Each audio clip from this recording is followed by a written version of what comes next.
Good evening, Bill Wadman, Hello, Sandy. How are you? joining us from Brooklyn, New York. Brooklyn. Yep. Back from the hinterlands of Canada. Uh, it was Wining very and dining exciting. with my mother. Wining and dining your mother. Yeah, it's true. I brought her chocolates and everything. Oh, you're so fancy, Bill. Yeah. Anyway, Uh, Jostler, yeah. Jostler. you asked me just a moment ago, do you mean Jostler as in a name? Or do you mean one who jostles? And I mean one who jostles. Yes. And I Yeah. particularly mean jostling for position. Okay. Do you think you jostle for position in your life, Bill? It's funny in American English we would probably say jockey for position more than jostle for position for position. It's Okay. interesting. Do you think I jostled? No, I don't like confrontation. But then get angry when I don't get ahead. I think that's quite a common affliction, isn't it? That's a very I think so. defined sort of psychological stance that a lot of people have. I'm not particularly keen on confrontation. Yeah. I notice it's It held me back. bothers me. Wait, competition's coming back? No, I've noticed it has held me back in my life that I don't, Oh, held you back. Yeah.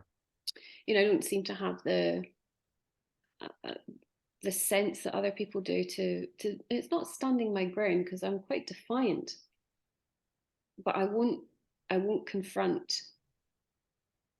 Um, but I still wonder if, even though you say you're not confrontational, if that's, you can still be quite positional. In fact, I mean, I think we're positional really about everything, in that we relate to everything through the prism of who we think we are. And that puts us always in relationship and in position to another thing, whatever that thing is. At the very least, I think that we think about where we are in some sort of hierarchy a lot of times, whether or not we do anything to change where our position is. Hmm. I'm just wondering, though, if you can think of an example where perhaps you have changed your position dramatically or intentionally,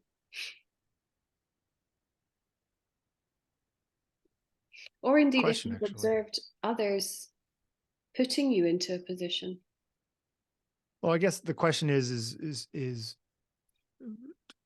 does does that require external action or is that an internal decision? You know, Mm. are you what you think you are, or are you what other people think you are? But even when one considers, I say, I wonder who I am, who is the Mm-hmm. I wondering? No? Yeah, it needs to be an external thing in order for it to make any sense at all. Mm. Anyway, first image or images. Dijkstra, we've looked at Rineke Dijkstra before. Tia in Amsterdam, twice. First time, Yes, a few months apart. yeah, actually I put them in the wrong way, the titles, but first was in June, then was in November. And I think these And she'd images had a are, haircut. well, they're quite confronting. And to me, this is very much about how I am positioning all the time. Mm-hmm. We did a talk a couple of years ago now, maybe, and I called it Sorting Office, I think, something like that. Mm-hmm. And it was about this sense that we're constantly sorting into place. And this is about me looking at two faces, and I know that it's the same person, but I immediately rush to position them each in kind of different roles. So, one is more attractive than the other, one is smarter than the other, one is kinder than the other. And that in itself, Do you see them as having? Do you think both facial structures or both are neutral, or do you think it's skewed one way or the other in both faces? well, I mean, to me, it seems as if the face on the left is a Yeah, happier face. yeah. Yet, do I like this face more? Well, maybe I do actually. And if I show this Yeah. photograph or these photographs to other people, invariably there's a sense that we rush to sort them into position. We're jostling our way, I think, to a point where one has to be better than the other somehow. And I wonder if we're applying that, if we're watching ourselves very carefully, are we applying that kind of logic, that sorting in everything that we do? What was Dijkstra's intention? Well, I mean, her work is often paired, um, often of women. She had a long series of work that was about posing young women and girls like a kind of Botticelli Venus stance against what appeared to be a very flat, often beach background, photographing young mothers holding their babies with their postpartum sanitary wear tucked into their pants, quite sort of social archivist type work about women often. But she's also done work with bullfighters, looking at people in their uniforms or not in their uniforms, comparatively, again, paired imagery. Mm-hmm. And there's a sense that there's like a digital space of time. I mean, this is 94. So yeah, 4 months, 5 months apart. Yeah, what's happening in the spaces in between. That's one thing I think intentional for the artist. Sure. When we actually are we the same? What does it take to change us? But for me, very much Yeah.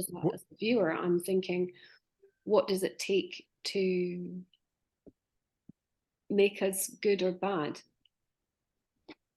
I don't know. Do you see what I mean? I also look at this and think about the change that's happened to Tia in those 5 months, right? Just how they see themselves. Do you think that your life has generally been a progression from less good to better? You know what I mean? I think that we all assume that's the direction our lives are going to go, right? It's just going to we're going to progress and not regress in life. But of That course, is a that's very curious usually not thing. true. No, I mean, I'm thinking also about a sort of cumulative life where we Yeah. start at what we perceive to be nothing and then eventually we have everything or something. Yeah. That in itself also is kind of a strange But some of that, I mean, you thing. start out with no memories and you end up with decades of memories, and that in itself is sort of part of living and part of life, right? Is like this accumulation or whatever it is. Now, to say that that's better to have 5 decades of experience rather than 2 decades of experience is its Can own I just weird moral say, thing. But nobody ever calls me. And tonight, got people calling me left, right, and center. I can't believe it. they know you're on with me. One of them is actually my child phoning me. Okay. She's away on a school trip. That could be very exciting. See, she's adding experiences. She'll be a different person when she gets home than she is now. I don't know about that. There will be experiences added on and she will have memories of them. That doesn't make her different. I'm not sure. Again, I wonder about this kind of core being, this core thing that's actually the same for all of us. And these additions are where the comparison lurks. And that comparison is invariably always a violence upon ourselves and each other. That's kind of how I have been Comparison is a violence upon ourselves and one another. Is that what you just said? Yeah. Wow, that's a very loaded sentence.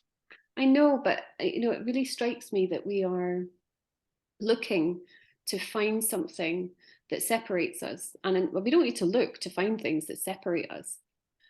Human nature seems to be in our sorting of position, something that ultimately divides us. There's no unity in comparison. True. Right? And really what I'm thinking with this is that we are comparing all the time about everything. Because even when we perceive relationship, that's in comparison. True. Right? So Yeah. the things that we take as being about love and about partnership, for example, with the people closest to us, is actually about, in some ways, something that's full of violence. But comparison also goes along with achievement and in change and in, seeing what other people have done and trying to do better yourself. And you end up becoming like, I don't know that without comparison, you'd be anywhere. You're in a big fog, you don't know where you are. That fog is something most truthful, no? It's Anyway, certainly most uniform. Go ahead. Krishnamurti, all our action is comparative in the sense there is an ideal, an approximation to that ideal, and there is a better action than in the past, and so on. All action, as far as we know, is comparative. And I see that any action based on comparison leads to dullness. Is there action that's not based on comparison? At the very least, you're comparing it to yourself at an earlier time.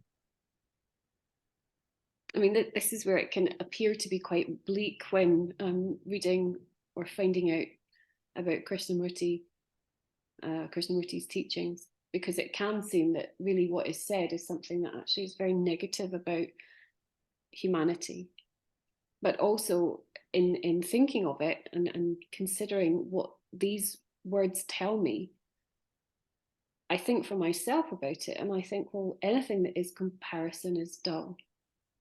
Yet I do it.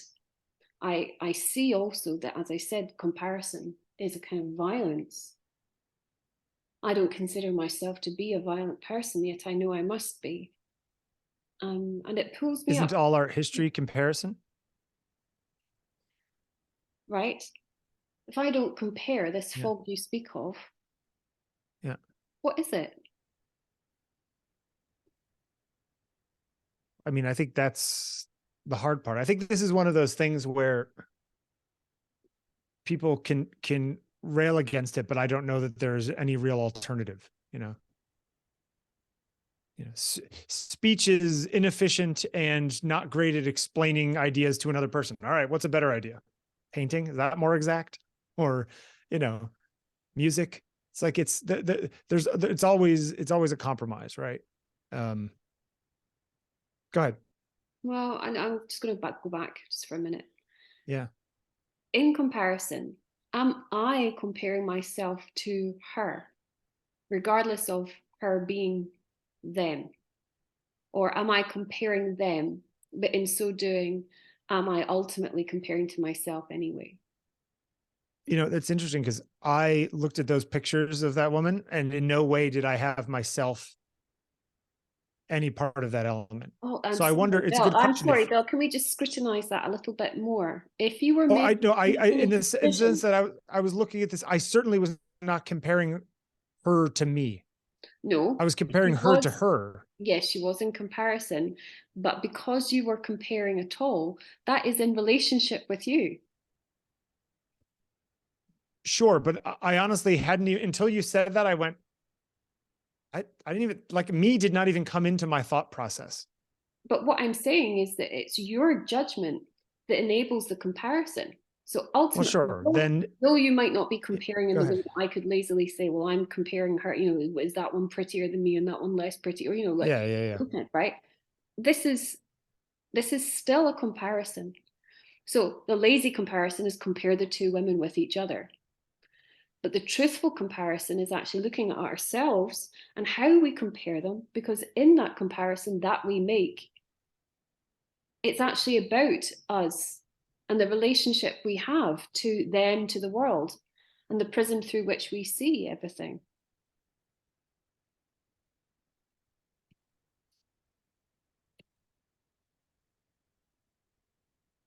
Back to the Sally Mann.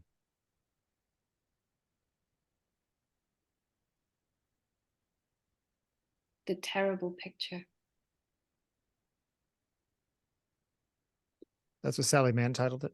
Mm-hmm. There are 25 editions of this print. You like that picture? I find this a most haunting and terrible picture. Interesting. Mm. It is entirely forgettable to me.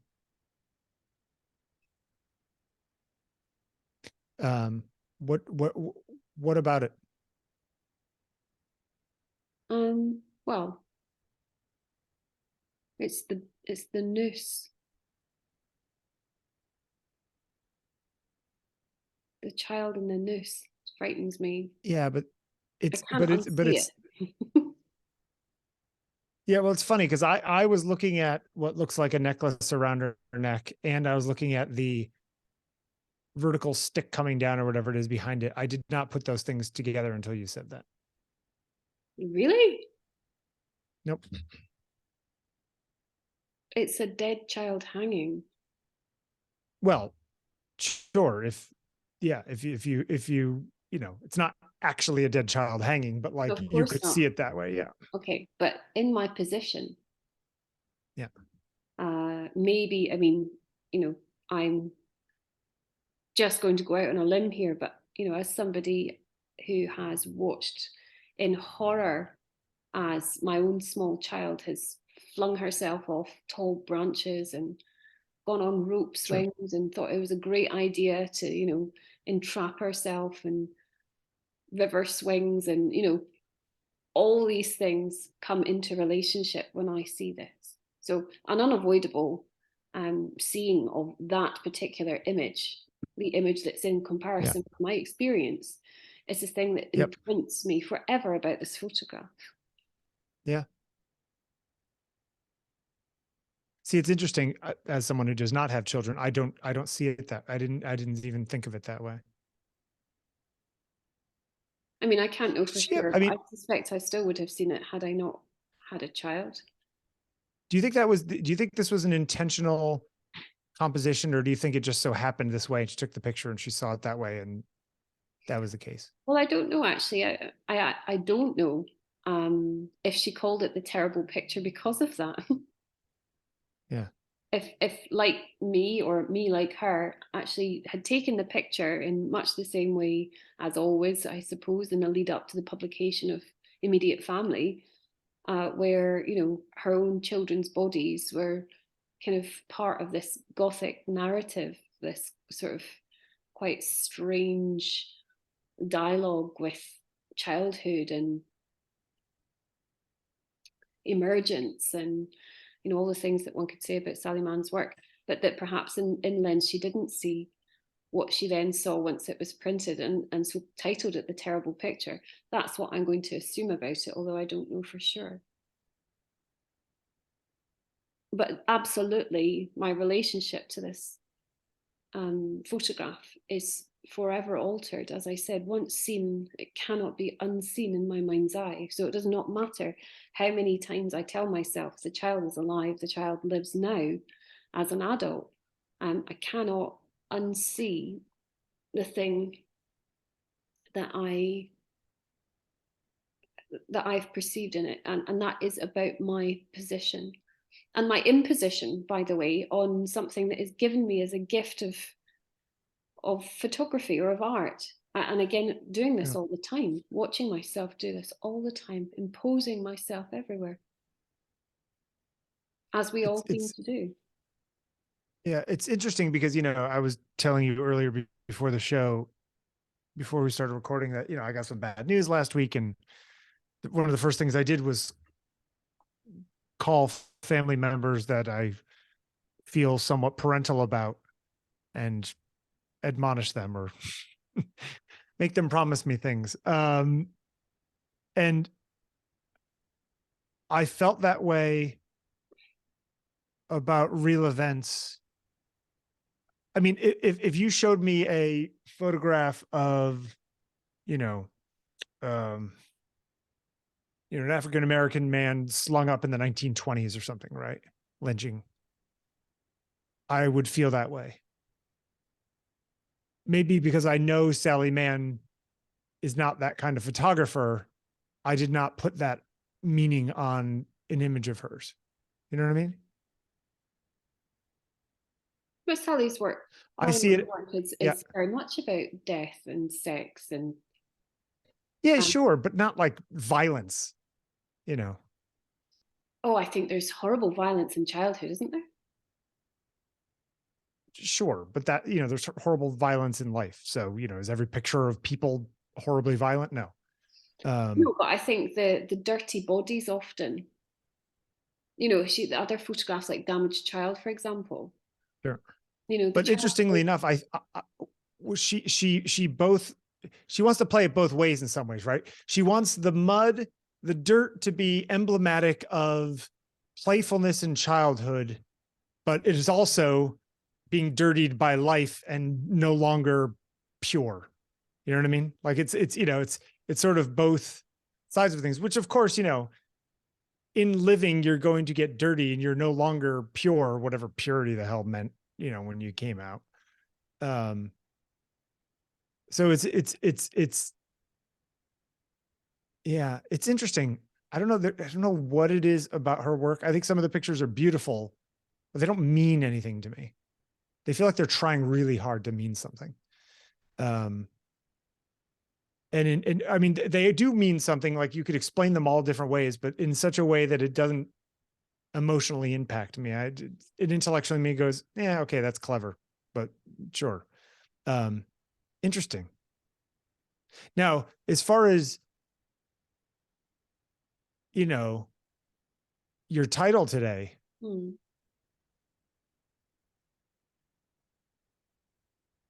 I mean,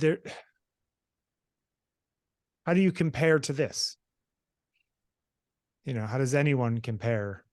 Well, I'm looking at a kind of proximal.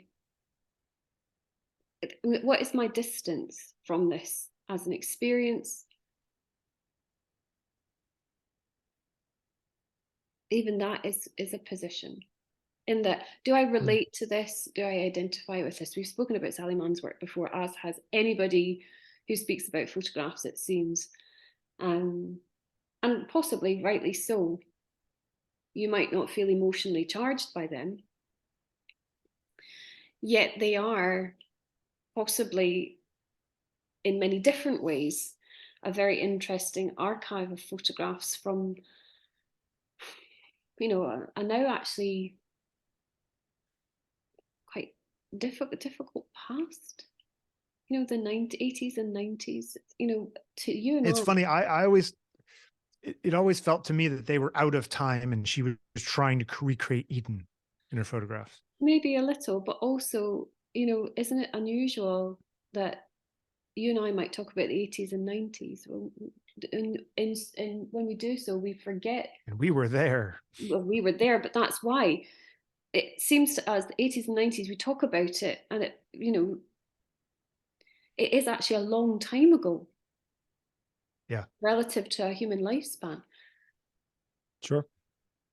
It's not ancient history. I'm not saying that at all, but our distance to these things on so many levels puts us in this kind of matrix of position. I identify with this and now feel closer because I'm female, because this child looks a little like my child, or even like me when I was a child. This experience is something that is akin to experiences, of childhood running through forests in Scotland, or, there are lots of things that bring me closer. And then there's that thing that pushes me away and repels me.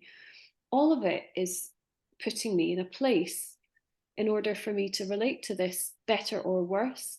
And that in itself is positional. So I can't escape the position of it. But then I No, discovered that I want to build a relationship with certain things, with certain images. I don't want to build a relationship with these images per se, but I would happily have a better relationship with the girl on the left. And what I want to look at in myself is why that is. Why have I made her the fairer, the better, the kinder, the sweeter? It's the same I think it's thing. because of the face she's making, but yes. I know that, but oh, Bill. Okay, no, well, here's my question. Wait, go back to the Dijkstra for a second. If let's say that's true, right? You'd rather be with the woman on the left than the woman on the right, or you'd rather be the woman on the left than the woman on the right. Mm. Is there something wrong with that? Everything's a comparison. There's always going to be a better and a worse. That's just reality. Can we ever approach anything without comparing? No, we're we're we're we're comparison machines. That's what we do. That's what the human brain is. That seems It's a quite. pattern recognition comparison machine.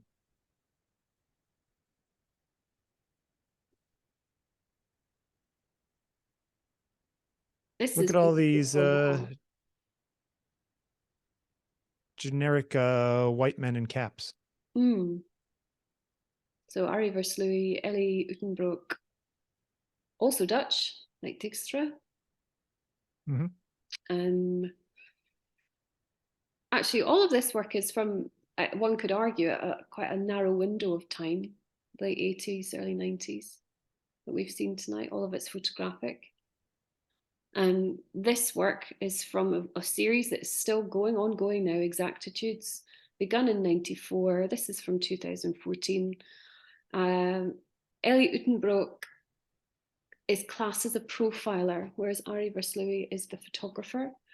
They spend quite a lot of time researching how they're going to make these typological grids, and particular cultures or subcultural tribes and types that can fit within their selection. And the titles, the subtitles, in this case, United Americans, is often very revealing about how they relate actually to what these people are. But more interesting still for me is that when I look at these men, I see them as a mass, as a whole. And then the longer I spend, the more I piece them apart, the more I put them again into the position that I perceive to be the right place for them in my mind's eye. Why I should do that puzzles me. I don't need to have a relationship with these men. I don't need to have a relationship even with the image, yet I choose to return to them. And actually, I see my students, particularly the younger ones, spend a lot of time poring over the Exactitudes images in the same way that they might also flick quite quickly through the book work of In the American West by Avedon, but that they then go back to the beginning and do it again and again and again and again.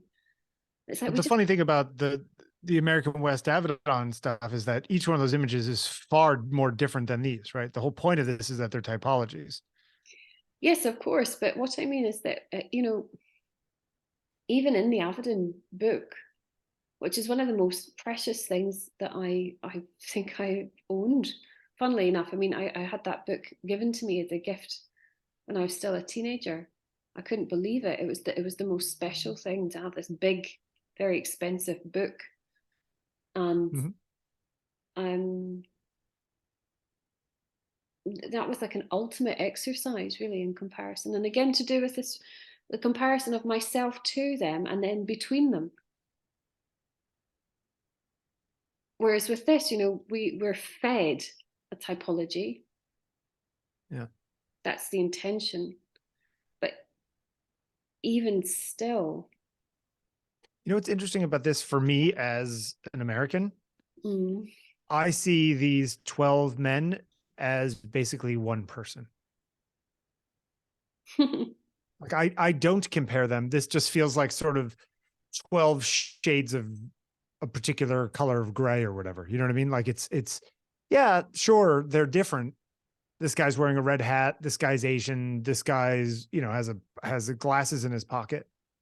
But otherwise, if you showed me one of these pictures and then next week showed me a different one, I don't know that I'd notice that you changed the picture. So I think there are also situations where one person would jostle, the other one wouldn't even notice the difference. I wonder if we can start our day afresh. Strikes me that if we're comparing always, then we're never releasing the past. We're always carrying around comparison, which Yeah, is it's life. cumbersome.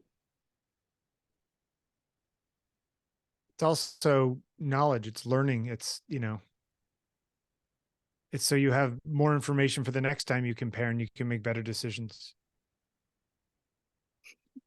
So you can make better decisions. Well, I mean, Those decisions ultimately, well, I mean, all of this comes down to, you know, choosing the right water to drink and mushrooms to eat and whatever it is, you know. of course, but as we Um, don't have to really do that now, we seem to have gone into a kind of hyperdrive of comparison. I mean, as usual, yeah. I'm going to say social media has given us a platform upon Does which this we thing can have do more this. likes than the other thing? Yeah. True. And also, Who did it frankly, I better, wonder Doja about these Cat or some men. other person? I wonder about these men or any of the people that have been included in human typologies. If they look at their typology grid and see themselves across these others, or if they compare themselves to these others, and do they do that favorably or unfavorably? And if so, why?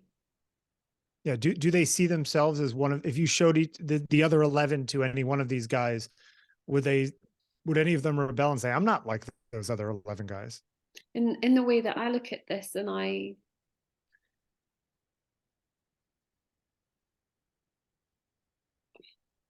see myself.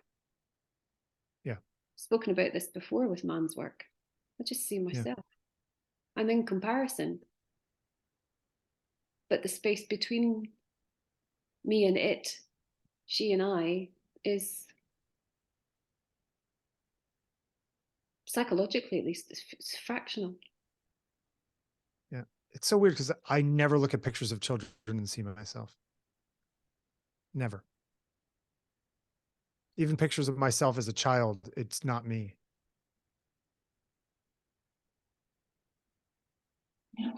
But is that because you don't want to relate to yourself as a child, though? Yeah. I mean, maybe. I mean, I didn't like childhood, so that, yeah. Mm.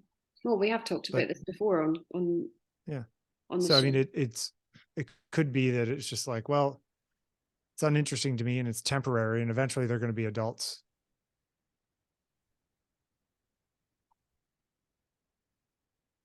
It's weird. Who do you I mean, compare you made yourself a the most? comment. You made a comment before we started that, or was it before we started, or was it during that? No, I think it was before, where you even said, you know, you and I look different than we did when we started this 2.5 years ago. I know. That was my point. I know, but it's like, uh, I wonder if I went back and watched episode 1 or whatever, November of 2020 or whatever the heck it was, No, it was September. September of 2020. Mm-hmm. Wow. Um, if I would think that we look drastically different. I mean, that's 2.5 years ago, 3.5 years ago. But No, two and a again, half years the ago. function of this comparison, I might look at early work I did when we were in lockdown. That's why I started Mm-hmm. any of this, because it was lockdown and I wanted to speak to my students and I wanted to share ideas about art. I look at myself then and I see that I've aged and I've gone through phases. There have been times when I've been utterly miserable, times when I've been happier, fatter, thinner, pastier, more tanned. Shorter hair, longer hair, curly hair. darker hair, lighter hair, all the things that happen. The comparison of myself with myself, what a stupid and bizarre thing, yet it is so real. It is something that really is. Now, I understand that comparison is born out of an ancient human need to survive. It's functional. But I just think there must be a way to not be in comparison when there is no need, because it's actually devastating. Well, a lot of our emotions as humans aren't very useful in modern society, and we can't get away from those either. Have we gone bleak, Bill? Do you think in 150 years, people will look at this work and look at, I don't know, Saunders' typologies of workers or whatever it is, and see them as equivalent things? Or do you think they'll make and say, oh, look at the boring stuff they were doing in the 90s or whatever, right? You mean equivalent things to what is happening at that point, or equivalent to to each other, like the stuff taken, God, Saunders, what, 100 years ago? That people will see both of them as equally artistically valuable. Like I look at these and they look, this is typology, almost like taking pictures of butterflies to me. It's like pin the butterfly down. Every single one is identical, snap with really flat light. That's what these feel like to me, where other typologies of buildings or of, grain stores or, people or whatever it is, there have been some over the past, the Blossfeld stuff of seed structures in black and white and those kinds of things that don't feel like this to me. Like there's a whole other layer on them. You know what I mean? And so even right now, here I am jockeying entire works on top of each other or entire eras on top of each other.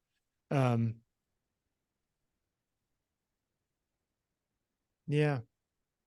The whites in the backgrounds of these pictures is slightly different from picture to picture. It's driving me crazy. Bill, you're such a purist. Yeah. Look at that. There's another comparison. I know. I want to take them into Photoshop and fix it.